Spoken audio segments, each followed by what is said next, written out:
오늘은 이제 34장에 이제 들어가서 지금 가나안 땅에 들어가서 딱 마주하고 있는 그 상황들이 굉장히 당혹스럽고 좀 굉장히 어려운 그 모습들을 마주하게 돼요. 이 야곱은 형 에서가 있는 세일 땅 그곳이 아니라 이 숫곳에 이제 잠시 머물다가 그리고 가나안 땅 북쪽에 있는 세겜 땅에 지금 머무르고 있는 모습이에요. 그래서 가나안 땅에 들어온 건 맞아요. 그런데 가나안 땅 최고 그 북단에 위치한 그 세겜 쪽에 지금 거주하고 거기에 단순히 거주한 게 아니라 그 33장 마지막쯤에 보면 이 세겜의 아버지 하몰의 아들들에게 땅 일부를 값주고 매매해요. 그리고 거기에서 장막을 치고 거기에서 거하고 있는 모습입니다. 왜 야곱이 그 땅을 매입했는지, 왜 거기에서 계속 머무르고 있는지 따로 언급하고 있지 않지만 아마도 야곱은 그 땅이 좋아 보였던 것 같아요. 그리고 거기에서 자기의 가축들을 치고 또 자기가 거느리고 있는 식솔들을 거기에서 이제 데리고 있는 것이 아마 좋다라고 여겼던 것 같습니다. 그리고 아마 이게 그렇기 때문에 이게 단기간에 지금 있으려고 했던 것 같지가 않아요. 굉장히 오랫동안 머무르려고 했던 그것을 좀 우리가 살필 수 있는데 이 34장 1절에 보니까 이렇게 이야기해요. 레아가 야곱에게 낳은 딸 디나가 그 땅의 딸들을 보러 나갔더니라고 이야기합니다. 지금 세겜 땅에 머무르고 있는데 이 야곱에게 유일한 딸이 디나예요. 레아 사이에 출산했던 그 디나. 근데 그 디나가 지금 세겜 땅의 딸들을 보기 위해서 지금 나갔다라고 이야기합니다. 그리고 아마 왜 나갔을까 했을 때 자기 또래 여자 아이들이 어떻게 살아가는지 그들의 그런 생활 습관이나 방식이나 문화가 무엇인지 아마 굉장히 큰 호기심을 가졌던 것 같아요. 그리고 그들과 어울리고 싶었던 것 같아요. 그리고 이제 그 딸들을 만나러 길을 나가고 있죠. 근데 이게 얼마 지나지 않아서 2절 보니까 히 족속 중에 하몰의 아들 그 땅의 추장 세겜이 그를 보고 끌어들여서 강간하고 욕되게 하였다라고 이야기합니다. 이 강제로 끌고 가서 성적으로 범한 거죠. 그리고 욕보이게 했다라고 말합니다. 그리고 세겜은 여러분 방금 여기서 나왔지만 추장이에요. 추장. 그 족속을 이끄는 굉장히 지위 있고 권력 있는 자가 지금 세겜인데 그가 지금 자기가 원하는 대로 마음에 원하는 대로 행하기를 이제 꺼리끼지 않죠. 그치지 않죠. 문제는 이제 그러한 옳지 않은 그리고 그와 같이 행했을 때 어느 누구도 제재하는 이가 없어요. 제재하는 이가 없고 그리고 이 일로 인해서 굉장히 큰 해를 누군가 지금 당하고 있는데 그게 바로 야곱의 딸 디나입니다. 그 땅의 추장 세겜은 이제 강제로 디나를 욕보였지만 단순히 그냥 욕보이고 끝나진 않았어요. 그녀를 향한 마음이 커져갔고 그녀를 사랑하기 시작했습니다. 일방적인 사랑이죠. 일방적인 사랑인데 그리고 디나를 위로합니다. 거기에 이제 구체적으로 어떻게 위로했는지는 나오지 않았지만 아마도 내가 당신을 끝까지 책임지겠다. 그리고 아내로 맞이할 거다라고 그렇게 이야기했을 것 같아요. 그리고 자기 아버지, 세겜의 아버지 하몰에게 가서 청합니다. 이 소녀를 아내로 얻을 수 있도록 아버지 도와주십시오. 이렇게 이야기해요. 그리고 아버지 하몰은 그때 자기 아들을 책망했어야죠. 이러한 일과 이 방식이 결코 합당하지 않음을 지적하고 책망했어야 됨에도 불구하고 하몰은 거기에 대한 어떤 책망이나 지적이 없어요. 그리고 아마 굉장히 끔찍한 아들이었던 것 같아요. 끔찍이 아끼는 아들이어서 그런지 그냥 그가 원하는 대로 청하는 대로 다 받아줍니다. 그리고 하몰은 야곱을 만나러 지금 길을 나섰죠. 야곱도 소식을 들어요. 자신의 딸, 이제 하나밖에 없는 딸이기 때문에 얼마나 이뻤을까 싶기도 하지만 여기에선 그게 잘 드러나지 않아요. 야곱이 그 소식을 듣고 잠잠합니다. 그냥 침묵해요. 그 마음이 어떠한지는 자세하게 언급하고 있지 않아요. 그러나 자기 아들들이 함께 있지 않고 지금 목축하고 있기 때문에, 나가서 가축을 치고 있기 때문에 돌아오기까지 기다리고 있는 모습이에요. 그리고 그때에 이제 하몰이, 세겜의 아버지 하몰이 야곱과 이야기하고자 찾아옵니다. 그리고 이제 마침내 그 아들들도 소식을 듣고 그 자리에 나왔는데 굉장히 근심하고 그리고 몹시 노하고 있는 모습이에요. 아들들이 아마 디나가 굉장히 걱정됐겠죠. 그리고 이 상황이 굉장히 걱정됐을 뿐 아니라 어떻게 자기의 누이를 이렇게 범할 수 있는가 격분하고 분노하고 있는 모습이에요. 그리고 아버지 이스라엘에게 이건 수치가 되는 일이다 라면서 그렇게 이제 분을 내고 있는 모습입니다. 이제 하몰은 먼저 야곱하고 아마 이야기하고 싶었을 거예요. 그런데 야곱이 더 이야기하지 않아요. 그 장면을 보면 그냥 한 발짝 떨어져서 관망하는 것처럼 모습이 보입니다. 왜 그랬을까 싶을 때, 여러분 지금 야곱과 그의 식솔들은 세겜 땅에 거주하는 어찌 보면 나그네잖아요. 아직 그 땅이 자기가 속한 본래 땅이 아니고 그 땅을 이제 다스리고 권력 있는 자는 세겜이죠, 세겜. 권력자였기 때문에 답답하고 분한 마음이었겠지만 그거를 표출하지 않습니다. 그리고 잠잠히 침묵하고 관망하는 모습을 야곱을 보게 돼요.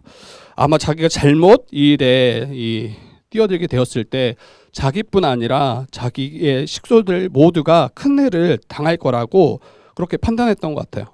그래서 언급하지 않아요, 이 일에 대해서. 그리고 자기 아들들이 도리어 이제 이 일에 나서서 이야기합니다. 하몰이 이제 와서 어떻게 이야기하냐면, 내 아들 세겜이 딸 디나를 연연한다, 사랑한다라는 거예요. 그를 세겜에게 주어서 아내로 삼게 해달라라고 부탁합니다. 우리가 통혼해서 너희 딸을 우리에게 주고 또 우리의 딸을 너희가 데려가라. 그리고 우리 앞에 있는 땅이 넓지 않냐?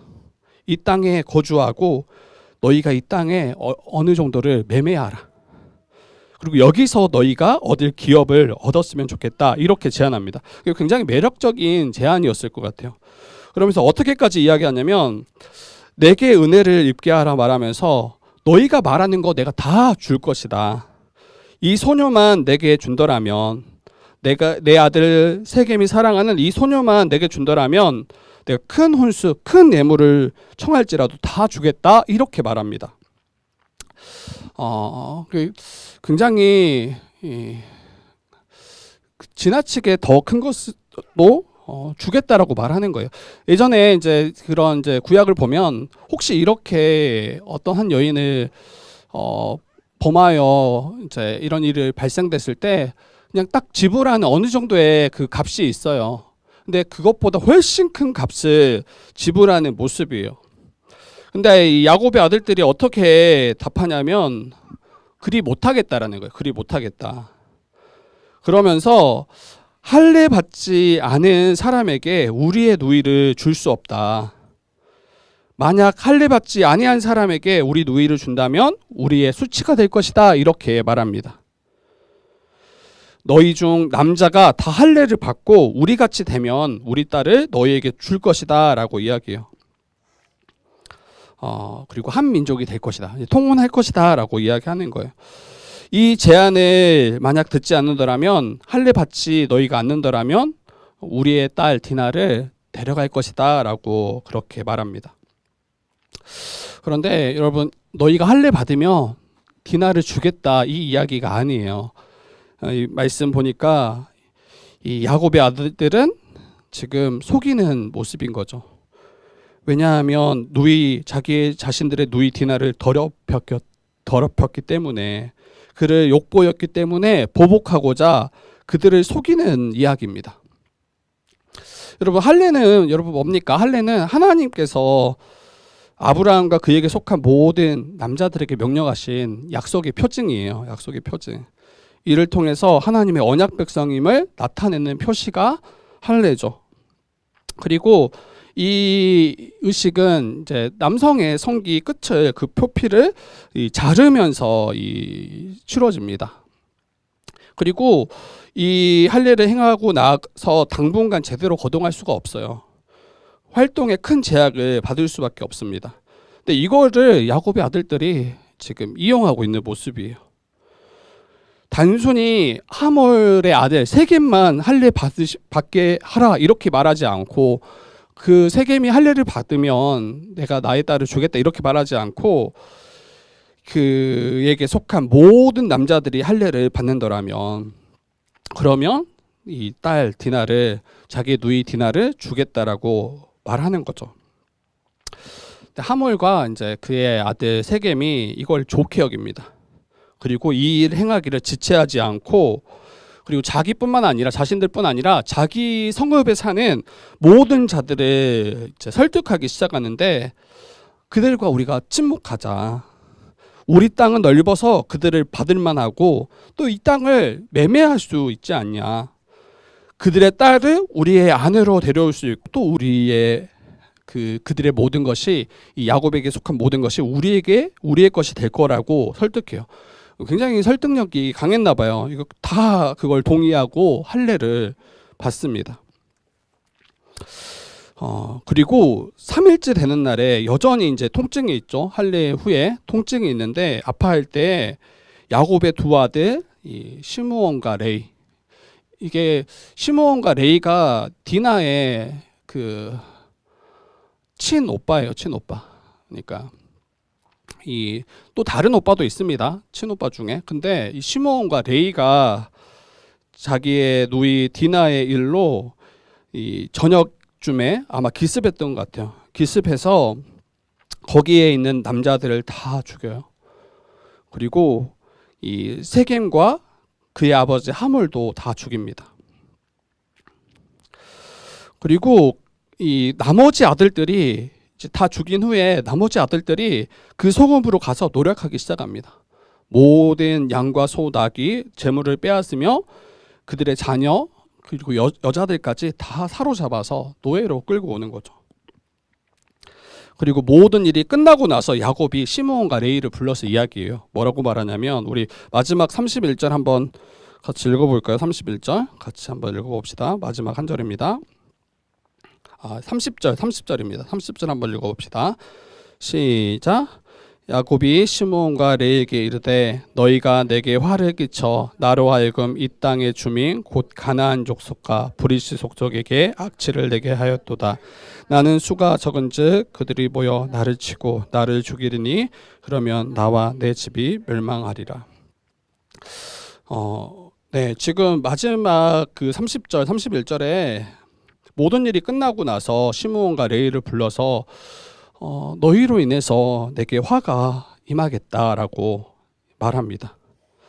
그리고 나서 도리어 이제 시므온과 레이가 마지막 절에 우리 누이를 청녀와 같이 그들이 대우했는데 이게 옳습니까?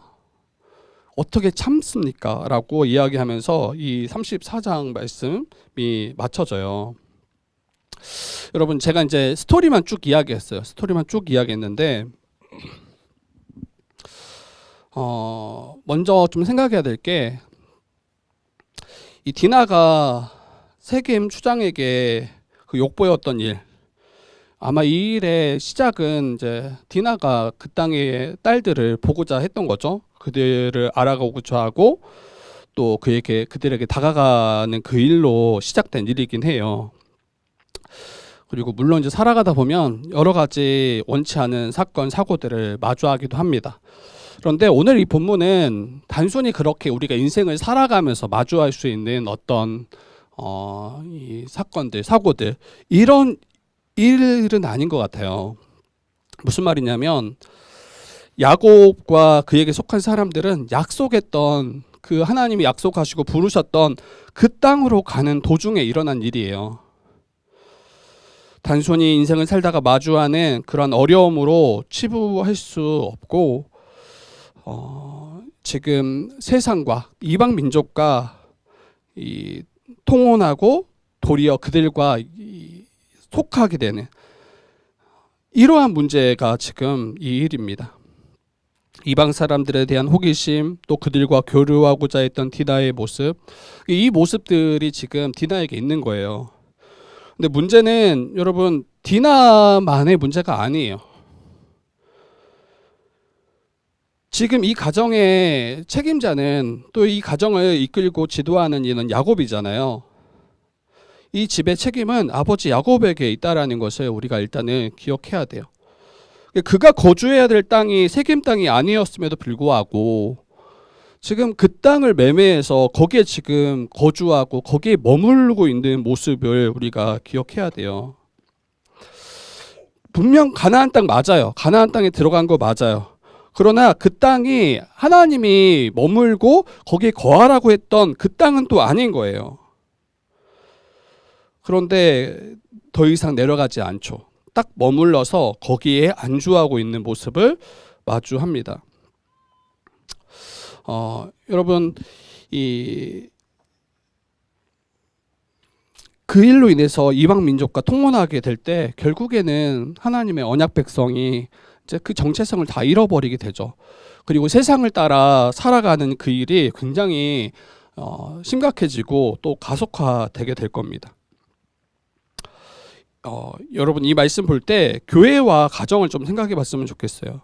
우리가 속한 공동체에 있어서 이 머리 되고 리더된 자들이 그들이 어디에 거하며 또 어떠한 결정들을 행하는가, 그곳에 속한 모든 자들에게 여러분 그거는 영향을 끼칠 수밖에 없어요.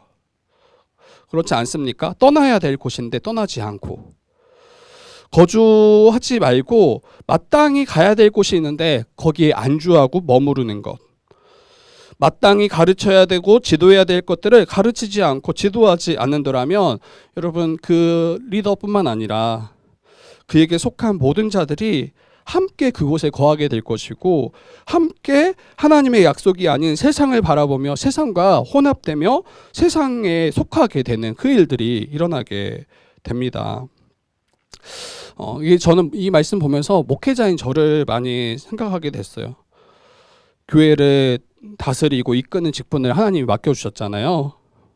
그리고 주의 몸된 교회인 성도들이 하나님의 다스림 가운데 마땅히 나아가야 될 곳으로 나아가도록, 거할 곳에 거하도록 이끄는 책임이 목회자인 제게 있습니다.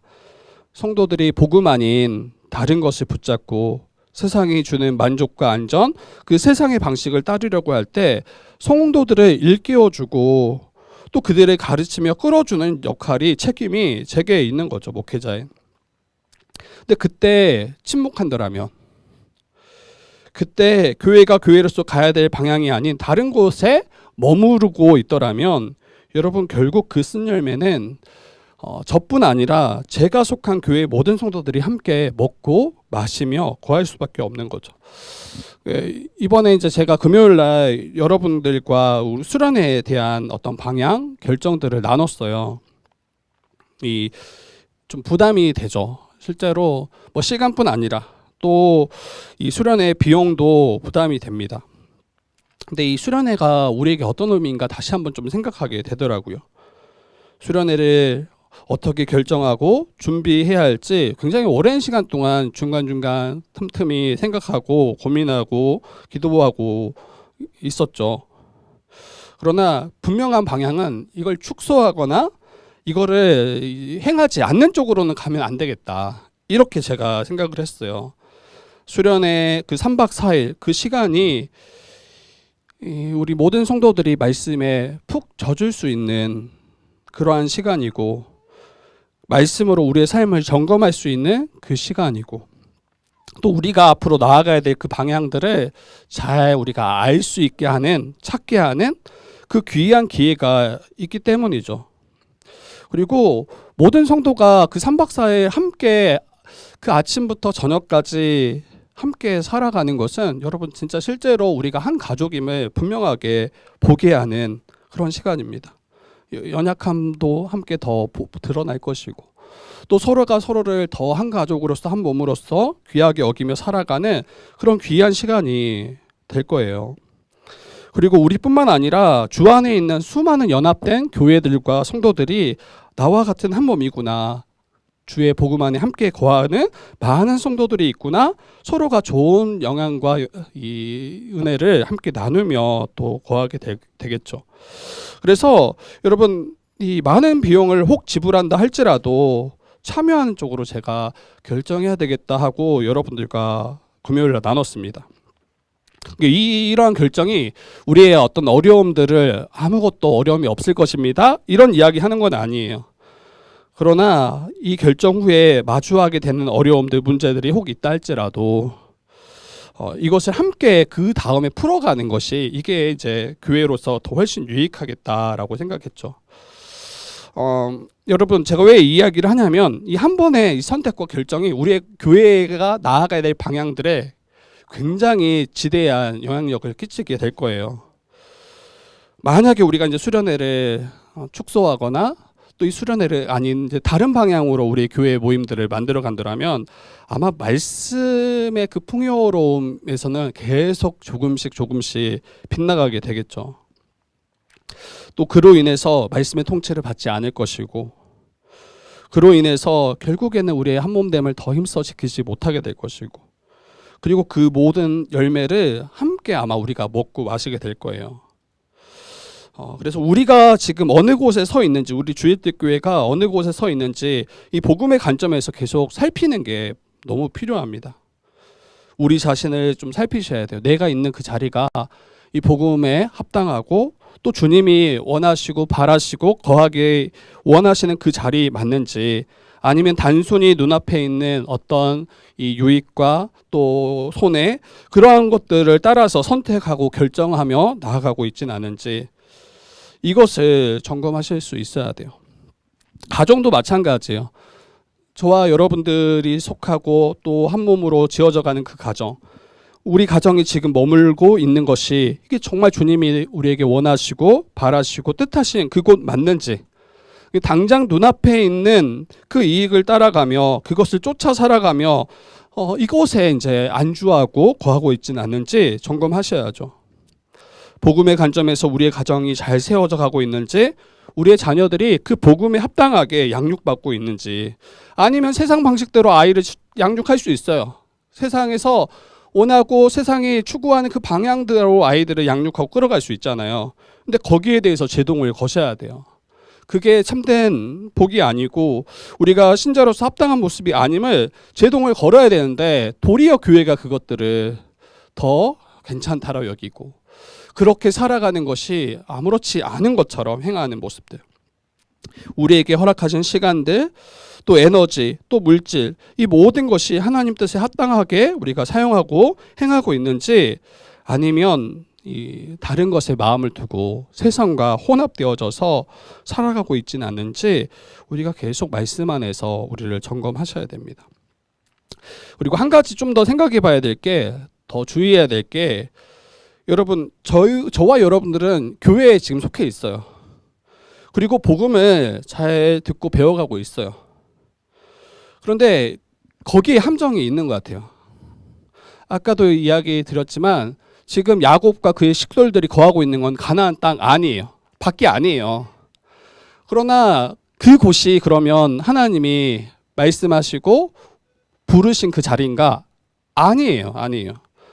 세겜에 거하는 것이 아니라 더 내려가서 하나님을 만났던 베델로 내려가고, 더 나아가서 이삭이, 자기 아버지 이삭이 거하는 그 브엘세바로 내려가는 것까지가 지금 하나님의 부르신 그 자리거든요. 그런데 지금 야곱은 그 가나안 땅에 들어간 것에 만족하고 안주하고 있는 모습이에요. 이게 지금 우리 안에 있을 수 있는 거예요. 우리가 거하는 곳은 교회이고, 또 우리가 붙잡고 믿고 있는 것은 복음이에요. 이것을 부정하지 않아요. 그러나 그 자리가 하나님이 정말 우리를 원하시고 부르시고 바라시는 그 자리까지 나아갔는가? 이건 또 다른 문제입니다. 어떤 이들은 복음이라는 지식을 가지고 있는 것을 마치 자기가 복음 가운데 섰다라고 생각하는 분도 있을 거예요. 어떤 이들은 교회라는 공동체에 출석하고 거기에서 함께하고 있다라는 것을 하나님이 원하시는 그 자리에 서 있는 것으로 여기는 분도 있을 거예요. 그러나 더 들어가셔야 돼요. 정말 우리가 믿는 바가 성경이 말하는 그 믿는 것과 같은지, 정말 신자로서 합당한 모습으로 이 땅을 살아가고 있는 것 맞는지. 여러분, 성경이 우리에게 가라고 하는 그 곳까지 나아가셔야 돼요. 성경이 우리에게 말한 곳까지, 거기까지 순종함으로 들어가셔야 돼요. 그리고 성경이 우리 교회에게 원하시는 그 곳까지 교회로서 계속 지어져 가야 됩니다. 만약 그 입구에 서서 한 다리는 세상에, 또 한 다리는 하나님께 이렇게 양다리를 걸치고 있는 모습이라면 여러분, 이거는 참된 신앙과 참된 믿음으로 볼 수 없을 거예요.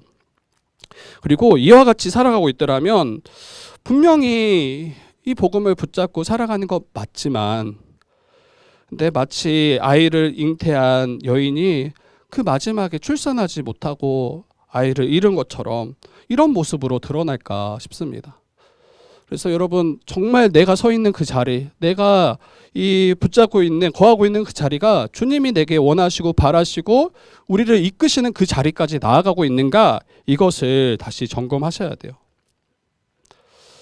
그리고 야곱은 자신의 어리석은 결정으로 인해서 이 디나가 이방 사람에게 욕보였잖아요. 저는 디나도 물론 이제 그것들을 가르치고 이끌 필요가 있지만, 저는 야곱이 이 모든 책임이 가장 크다라고 생각해요. 그 집의 아버지로서, 리더로서 야곱이 자신들의 이 자녀들의 상태를 잘 이해하고 그에 합당하게 가정을 잘 돌보고 이끌어가야 될 책임이 야곱에게 있습니다. 그리고 하몰이 찾아와서 이야기를 나눌 때에도 여러분, 그 하몰에 대해서, 그리고 그의 아들 세겜에 대해서 책망해야죠. 그리고 그들이 어떠한 범죄를 행했는지 분명하게 해야죠. 근데 거기에 대해서 아무런 언급하지 않고 뒤에 빠져 있다니까요. 그리고 자기 아들들이 이 일에 대해서 아주 격하게 분을 내고 있는 모습을 우리가 앞에서 마주했죠. 그리고 그들의 계획, 그 아들들의 계획이 그들을 속일 뿐 아니라 모든 남자들을 다 죽이려는 계획, 이걸 알았는지 알지 못했는지는 뭐 잘 모르겠지만 야곱이, 그러나 이러한 계획에 있어서도 아무런 개입을 하지 않아요. 만약 이 야곱이 이 복음에 합당하게, 또 하나님의 뜻에 합당하게 일들을 다루었더라면 어려움은 있었겠지만 분명히 여기까지 안 나갔을 거란 말이에요. 자기 아들들에게 책망해야죠. 분명히 디나가 욕보이고 이렇게 범한 것이 분명히 큰 잘못 맞아요. 이건 너무나 큰 한 인생을 죽이는 것과 같잖아요, 이 일이. 그러나 그러면 그 일이 모든 그 남자들의 생명을 다 앗아갈 만한 일인가? 이건 또 다른 문제예요. 세겜 그 추장의 그 잘못이 그 세겜에게 속한 모든 남자들을 다 죽이고 거기에 있는 아이들과 여자들을 다 노예로 삼고 그 모든 소유를 약탈해 가는 것이 이게 합당한가? 그렇지는 않은 거죠. 그러니까 여러분, 이 그 복음 위에 바로 서 있지 않을 때 여전히 세상 방식으로 살아가는 거예요. 그 아들들도 마찬가지예요. 어떤 잘못을 마주했을 때 누군가 큰 해를 우리에게 가할 수 있잖아요. 그때 거기에 대해서 우리는 어떻게 반응하는지. 성경이 말하는 그 지점은 여러분 이런 거예요. 율법이 딱 주어졌을 때 그 율법은 뭐라고 이야기합니까? 눈에는 눈, 이에는 이예요. 본래 최고할 수 있는 우리의 범위가. 혹시 누군가의 눈을 우리가 크게 손상시켜서 보이지 않는다면 그 다른 이의 눈을 똑같이 빼낸 것까지가 이게 지불할 수 있는 값인 거예요. 근데 오늘날은 상상도 할 수 없죠. 너무 잔인한 거 아닙니까? 어떻게 눈에는 눈, 이에는 이, 이건 너무 약간 정말 구시대적인 이런 이야기 아닙니까? 이렇게 말할 수 있어요. 그런데 오늘 말씀 보세요. 왜 예전에 법이 그와 같이 주어졌는지. 여러분, 눈에는 눈으로 사람들은 그치지 않아요. 이해는 이해로 딱 그치지 않아요. 여러분, 만약에 여러분은, 제가 여러분을 한 대 뺨을 제가 딱 후려쳤다고 생각해봐요. 그러면 여러분 어떻게 할래요? 제 아들이 가장씩 분을 내고 있어요. 제가 아빠가 선의를 세게 때렸다고 생각해봐. 그냥 그러면 선의는 어떻게 할 거야? 언유도 못 참겠다 지금 보니까. 여러분 물론 이렇게 체격에 큰 차이가 있으니까 뭐 어떻게 하겠어요, 아빠인데. 근데 일반적으로 세상에서 누군가의 뺨을 후려치면 여러분 그 사람은 딱 한 대만 돌려주지 않아요. 최소 2대 이상은 쳐야죠. 그리고 2대만 치겠어요? 이미 한 대 맞을 때 이성을 잃어요. 그리고 온갖 분을 다 이제 내면서 그 사람이 죽을 만큼 또 혹은 죽지 않을 만큼 치는 게 이게 이 죄인들의 모습이에요. 죄인들의 모습.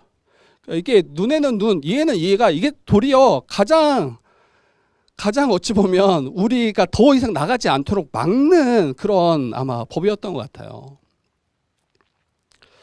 우리도 마찬가지죠. 이 사람들의 죄성이 얼마나 뿌리 깊은지, 내가 당한 것에 그대로 갚는 것에 결코 만족하지 않고 내가 하나를 잃었더라면 상대는 최소 몇 개를 잃어야, 그리고 내가 혹 한 대를 맞았더라면 몇 배, 몇십 배로 돌려줘야 이게 직성이 풀리는 자가 우리 죄인된 모습이에요. 분에 사로잡힌 야곱의 아들들, 자신들이 행할 수 있는 가장 최고의 복수를 행합니다. 그러면서 그러한 일이 괜찮다라고 합리화시켜요. 31절에 자기 누이를 창녀로 여기고 그들이 범했는데 괜찮냐는 거예요. 그러니까 이 한 가지만으로 해도 그 모든 자들을 그렇게 해야 하는 게 충분하다라고 지금 여기고 있는 모습이에요. 여러분 우리도 화해, 이 분에 사로잡힐 때 어떻게 나는 반응하고 있는가 한번 돌아보셨으면 좋겠어요. 어떠한 일로 인해서 누군가 내게 화를 일으킬 수 있죠. 그때 이 화 자체를 우리가 안 내면 가장 좋겠지만, 어떤 어려움을 만나거나 또 어떤 정말 억울한 일을 마주했을 때 이거 화가 나는 게 자연스러운 우리의 모습인 것 같아요. 근데 그때 그 이상으로 우리가 당한 것 그 이상으로 돌려주지 않는 것, 화를 다스리고 절제할 수 있는 것, 자기가 당한 그 상황을 객관적으로 이해하고 그에 맞게 처리하는 것, 너무나 감정적으로 반응하지 않고 지나치게 분을 내지 않는 것, 그리고 더 악한 일로 달려가지 않는 것, 이게 바로 신자가 걸어가야 되는 길이에요. 그게 이제 에베소서에서도 이야기하죠. 분을 내어도 죄를 짓지 말라, 이렇게 이야기해요. 분을 내어도. 분이 날 수 있는 상황을 마주할 때 분이 날 수 있어요. 분을 내라는 말은 아니에요. 근데 분이 날 수 있는데 그때 죄로 나아가지 않는 거예요. 그를 더 그릇되게 해야 하는 방식으로 나아가지 않는 거예요. 그리고 혹시 분이 날 때 해가 지기까지 이 분을 풀지 않고 그 다음으로 넘어가지 않는 것, 이게 성경이 말하는 우리 신자들의 삶의 방식이에요. 만약에 이것을 버려둔다면 결국 모든 관계를 다 깨트리게 될 거예요. 그리고 돌이킬 수 없는 큰 상처를 주고 받으며 살아가게 됩니다. 화를 못 이겨서 더 큰 악으로 달려가는 그 모습으로 드러나게 될 거예요. 그때 성경이 그러한 모습을 어떻게 이야기하냐면 야곱이 이야기해요. 야곱이 뭐라고 이야기합니까? 30절에 보니까 가나안 족속과 브리스 족속에게 악취를 내게 하였도다. 이 말은 무슨 말이냐면 그 주변에 살아가는, 그 히위 족속 말고 그 주변에 살아가는 가나안 족속 사람들이에요. 근데 그들에게 우리의 이 모습이 얼마나 악취나는 모습인지 너희들 아느냐라고 야곱이 이 두 아들에게 책망하는 모습입니다. 여러분, 이렇게 분을 내고 이 분을 못 이겨서 많은 이들을 도리어 넘어지게 하고 회를 가하는 그 모습, 여러분 이러한 모습은 신자로서 합당하지 않을 뿐 아니라 우리 주변에 악취를 진동케 하는 모습이에요. 그로 인해서 주변의 사람들은 다 겁에 질려할 것이고 더 이상 그들과 온전한 관계를 맺지 못하도록 막는 역할을 하게 되겠죠. 어느 누구도 그들과 함께 하려 하지 않을 거예요. 근데 그게 만약 신자라면, 성도라면, 여러분 성도는 복음을 전하고 하나님 나라를 이 땅 가운데 임하게 하는 그 하나님의 사자의 역할도 우리에게 주어졌잖아요. 근데 우리가 거하는 곳곳마다 악취가 진동해. 왜? 참지 않거든. 당한 만큼 돌려줘야 되거든. 그게 그래야 직성이 풀리거든. 당한 만큼 돌려받는 것도 안 돼. 몇 배로 돌려줘야 이게 풀리더라면 누가 교회와 함께 하겠으며 누가 그 교회 공동체인 성도들을 정말 우러러 보며 하나님의 그 살아계심을 인정하겠냐고요. 야곱의 아들들의 모습은 세겜이 범한 잘못보다 더 큰 화를 바라고 도리어 그 잘못으로 인해서 정말 이것과 상관없는 수많은 사람들을 넘어지게 하는 굉장히 악취가 진동하는 모습이었습니다. 그래서 우리 신자가 어떻게 살아가야 되는지 다시 한번 돌아봤으면 좋겠고, 이제 마지막으로 제가 좀 이야기하고 싶은 것은 여기서도 아쉬운 모습은 야곱이에요. 저는 이 모든 일이 다 일어나고 나서 돌이킬 수 없는 상황까지 마주하고 나서 그때 이 레위와 시므온을 책망하는 모습이에요. 이전에는 침묵하고 방관하다가 그 모든 일이 다 벌어지고 나서 더 이상 돌이킬 수 없는 그때가 되자 그때 시므온 레위 불러서 책망하는데, 그 자기의 넘어지고 자기가 마땅히 아버지로서 또 리더로서 행해야 됐던 그 일에 대한 후회와 또 거기에 대한 자복과 회개보다는 그거 다 빠져 있어요. 다 빠져 있고 도리어 너희들 때문에 내가 화를 당하겠다. 너희들로 인해서 우리 집이 망하겠다. 여전히 이 자기의 그 죄된 그 모습은 놓친 채, 이 본질은 놓친 채 현재 상황에 대한 탓을 아들들에게 돌리고 있는 모습입니다.